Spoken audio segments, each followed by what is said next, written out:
Well, it's a pleasure now to be joined here on GCR by a man who just arrived in the Orioles organization, and he wasted no time making himself acclimated. In his first start, he went 6 shutout innings, giving up just 1 hit and striking out 8. He is now Aberdeen Ironbirds pitcher Cade Povich, and he's with us here on GCR. Cade, it's Glenn. It's great to chat with you, man. Thank you for taking the time, and welcome to the Orioles organization. Of course, thank you. Thanks for having me on. Absolutely, man. All right, let's go back to it. Take me back last week. Did you have any idea? I know around this time a lot of guys start thinking about it, but did you have any clue that you might be on the move? And when you find out, what's like the first thought that runs through your mind? Yeah, I mean, leading up to it, I think everybody was kind of curious what was going on um, for themselves and what might happen to them. And I think as the deadline gets closer and closer, it starts getting this feeling like, all right, well, I'm I'm here, nothing's gonna really happen. And then, the day of the deadline, I wake up and I get the phone call, and um, I think the first kind of thought is um, kind of take a moment and think about it and like take it all in, just because it's something you hear about. I mean, obviously being in this system, and then also like just watching from being younger, and then it actually happening. It's kind of like a moment step back and actually like take it all in. So, is the feeling more disappointment in being moved, or is the next feeling more like, holy crap, there's a team that really wanted me, like there's a place that they really they wanted me specifically, they chose me? Like, how do those emotions sort of go through you in those like 24 hours that follow? Right. I think it's a little bit of both. I think at first, I mean, I feel like for a lot of people, it's one of those things, you get drafted by a team and you want to be one of those guys that, you You're see a that lifer. have come up, yeah, that have Yeah. come up through the system and just stayed with the same. But I mean, then when you look deeper into it and you see who it's for, and you look at, okay, I guess this team probably really wants me, and maybe they want me even more than who I'm currently with. So I feel like it's one of those things you'll end up looking back on it in a few years and be like, I'm glad that happened, and it just happened for the better. I was wondering if maybe it inspired this like first outing with the Ironbirds, because holy crap, dude. um, like you were on. Were you? Was it? Sometimes baseball just goes that way, right? Like it's just your night. The matchups are good, whatever it is. But were you feeling like some sort of extra energy putting on a different uniform and being in a different system for the first time? Yeah, maybe a little bit. The first half of the season in Cedar Rapids, being my first year pro ball, I experienced, I mean, a lot of ups and then a few downs. And um, to be in a new uniform in a new place with new teammates, it was just kind of like a reset mentally for me, and just go out and get back to myself and have the freedom to be myself and do what I want. And I think that part kind of helped a lot as well. He is Cade Povich. He's with us here on Glenn Clark Radio now with the Aberdeen Ironbirds, an opportunity for you to see one of the newest members of the Orioles organization. Cade, one of the things that Mike Elias said in a press conference last week is that they really identified you as a guy they wanted in a deal, and in fact used the terms, we see him as a front of the rotation type of pitcher. I'm sure somebody let you know about what it is that your new general manager had said about you. What did it mean to hear that from someone speaking about? I mean, you're a year into this thing, right? To hear a Major League Baseball general manager say, we view him as a front of the rotation type of pitcher, what does that mean? Yeah, I mean, it obviously means a lot. And, it definitely boosts the confidence a little. When I got the call that I got traded, he gave me a call and welcomed me too. And, I mean, whenever you have someone like that reaching out to you and saying things like that, it's definitely a good boost. And, that's always kind of the position you want to end up being is, the guy of the system and of the rotation one day. And, I grew up watching Clayton Kershaw as a lefty, and I always imagined and hoped that one day I would kind of hopefully be in the position that he's been in the past however many years. I mean, it's lofty goals, obviously, when you're talking about Clayton Kershaw. But we like the sounds of it, bro. We want you to know that. We'd be all right if it worked out that way. That would be pretty great. You mentioned Cedar Rapids a second ago. I guess it strikes me we need to make sure that the Orioles find their way into a Field of Dreams game at some point in the future, since you missed out on that opportunity this week, right? Right, yeah, I've been seeing it from all my buddies back there and everything, and it looked like it was a really cool opportunity and something that, I mean, they'll probably never forget. All right, so we just need to make that up to you somehow. We somehow need to make sure. We'll call the powers that be. I mean, we got a little bit of pool around here. Try to figure out a way, maybe like Orioles, White Sox in the Field of Dreams game, and then 2 years from now, in order to make up that opportunity that you missed out on. We got to do that.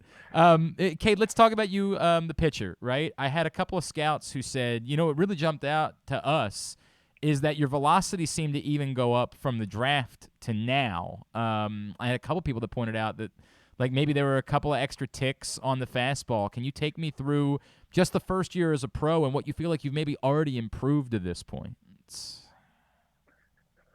Yeah, I feel a lot of it was just continuing to focus everything on the craft and in the weight room, and there's a lot of stuff that goes into it. I think overall, just figuring out who I am and what works best for me definitely helped out a lot. Learning how to move a little bit better in certain positions and move faster in those positions helped me out a lot, and then just continuing to develop all my pitches and get comfortable and being able to throw them all wherever I want to. And, I wasn't the hard thrower when I was younger, so I was able to learn how to throw strikes and fill up the zone. And fortunately, the velocity has started coming as of recent. Where would you say right now that you have complete control? Like, what's the fastest velocity that you say, I still have complete control if I'm hitting 95, whatever it is? Yeah, I mean, I think anytime I can stay in the around the 4 range. Okay. I feel like I'm in control and can work all my pitches off of that. Tell me about your other pitchers. What else is it that you bring in the repertoire? Yeah, so I have a changeup, which has been kind of a up and down pitch for me this year. Sometimes it's just working on finding consistency with it. My curveball's been one that I had, and I go back to Kershaw because my curveball I've always kind of looked at like his and tried to model mine after his. Slow, big loop and breaking ball, and then I have a slider as well, which I try to use as a put away pitch. Get some good sweep on it and some good depth to it, and then a cutter that I can run a little slower than my fastball. It's more around 90, but it gives a different movement look than my fastball. Is there anything else that maybe you've had in the lab that you've experimented with and you might bring? I always love it when somebody's like, yeah, I'm working on this spiked split finger, and I'm like, is that a pitch or is that a drink that you're working on making? Is there anything else that you've messed around with in the lab at all? I mean, not necessarily. I know over COVID in college, I was throwing live at bats to some of the college guys that always went up there, and I'd mix in a knuckleball to mess with them every here and there. But I don't know. Probably not going to make it. Yeah, probably going to leave that one out.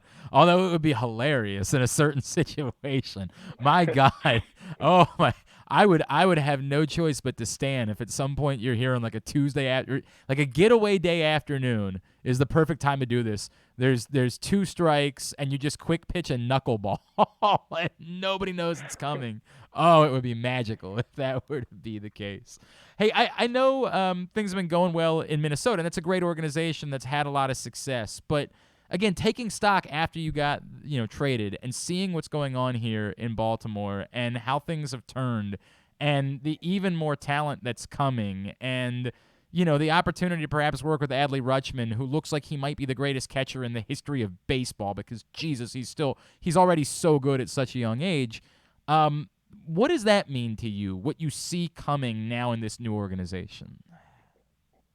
Yeah, I think it's definitely something that's really nice to be a part of. I mean, being in the system and watching other teams and seeing everything else, it's no secret that, I mean, the Orioles have one of, if not the top farm system, and the way they've developed players and brought players up, it's exciting to be a part of for the future of the program and for the future of myself.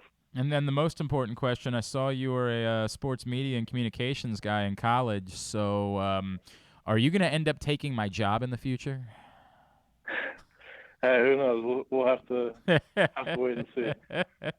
Tell me one more thing. One other thing that we needed to know about you, the person, Cade. Yeah, I think I'm a guy that likes to give back. I love interacting with the fans. I always think back to when I was a little kid at a baseball game at a college or a Royals game, and just trying to look back and see how I was back then and be a role model for kids like they were for me when I was younger. Was there an interaction you ever had with a player like growing up that meant a lot to you that you still remember to this day? There's a few. There's at Nebraska, because we live close, we'd go to a lot of those games, and I was able to meet and get close to a few of the players, and even get like a tour of the stadium by one of them one time. I just always look back and remember some of that stuff, and hope I can be that kind of guy to a kid one day as well. That's cool. Probably would have made it difficult for anybody else that was trying to recruit you. It seems like you might have been kind of indoctrinated at a young age that's where you needed to be. Cade Povich, what can we plug for you? Twitter, Instagram, anywhere that Orioles fans could be giving you a follow right now. Yeah, my Twitter is at CPO22. Instagram just Cade Povich, and that's about it. All right, give him a follow in those spots. He's already got the Birdland hashtag in his bio on Twitter. We like that a lot.